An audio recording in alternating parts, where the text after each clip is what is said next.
Aujourd'hui, je vais vous montrer un exercice incroyable. Ah, vous allez avoir des ressentis de fou. Mais attention, pour toutes celles qui n'ont pas la stabilité nécessaire, pour toutes celles qui débutent, commencez pas comme ça, d'attaque avec cet exercice.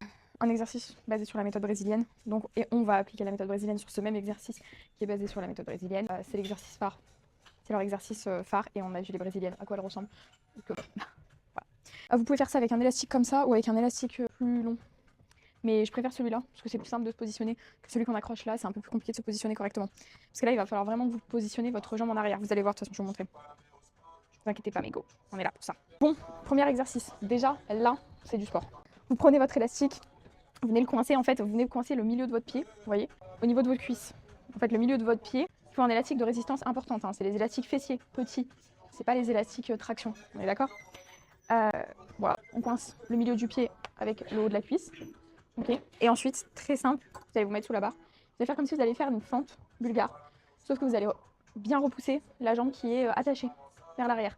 Notamment, cette jambe-là qui est en appui va devoir venir se fléchir grâce à la flexion du genou, mais en reculant bien le buste vers l'arrière. En gros, le mouvement, ce serait ça.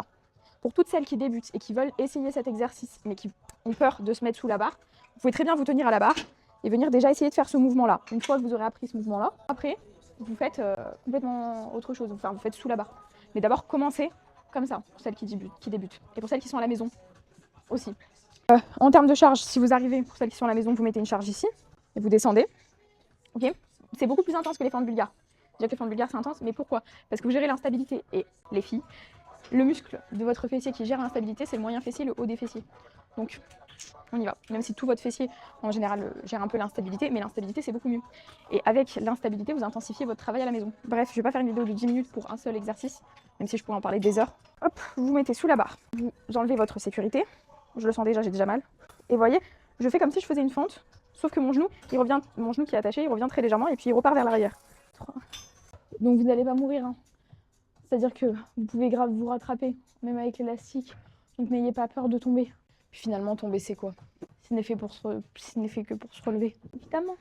Et par contre, à la différence des fentes bulgares, c'est que là, vous sentez vraiment le fessier. C'est très rare que vous sentez les quadris.